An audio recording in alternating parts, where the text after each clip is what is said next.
Мен Firvastin Fadihan Mağdanoğlu. Çıkışım bilinçe İski Akbulat ağılından, Gerey Oro ağılından Ergis günde Yatışlı rayının mağarif bölgen ditakliyim.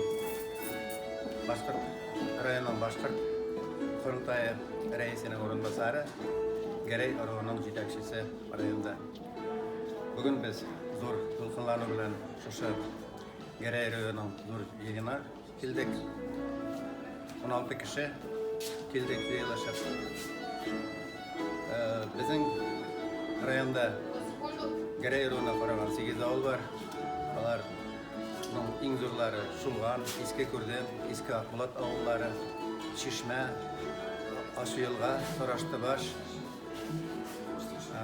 Қошқақ ауылдары кірелер.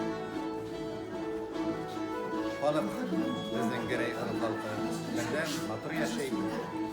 Ауылдарыбызда мектептер, ауыл балалары үшін бүтін оңайлықтары болған мектептерде оқилар.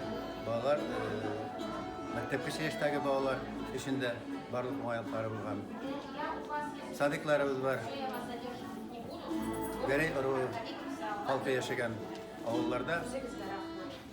ауылдардағы оқушыларның 80% өзінің туған тілі olarak башқұрт тілін үйренеді.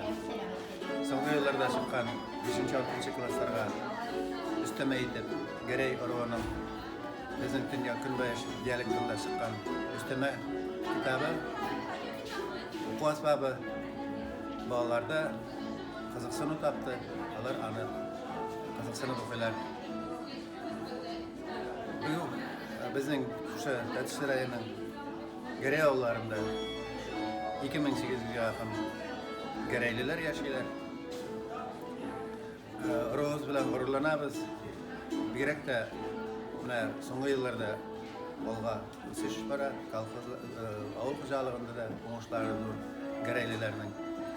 Менә быел республика күләмендә үткәрелгән авыл конкурсында Шулған авыл биләмәсе советы 3-нче урынга чыкты. Һәм безнең Gerey Oro'н республика күләмендә күтәреп данлады. Без аның белән гурурланабыз. Чыгышыбызны искә алганда әйтергә кирәк, что Gerey хан иң беренче Чингиз ханнан тамга җир алып, Oro'бызның башлыгында торган. Иң беренче анда 1600 еллардагы тарих материалларында уже Шулған, Иске Ақбұлат авылы турында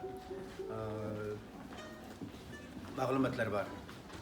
Шуннан алар бу безнең Gerey Oro халкы Gerey елгасы башында һәм Баржы елгасы башында урнашкан авылларда яшый.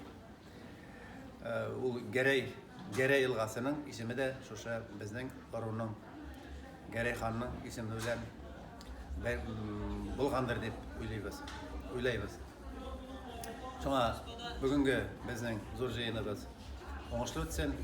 Ул безне берләштерергә, оештырырга, күмәк яшәргә һәм төрле чараларда бердәм булып тагын да яшәргә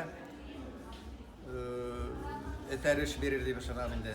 Һәм Gerey Oro'н, безнең Gerey Oro'н республика күләмендә башкарулар арасында үзен танытырга, яңадан зуррак үрләргә күтәреп күрсәтергә ярдәм итәр дип ышанам.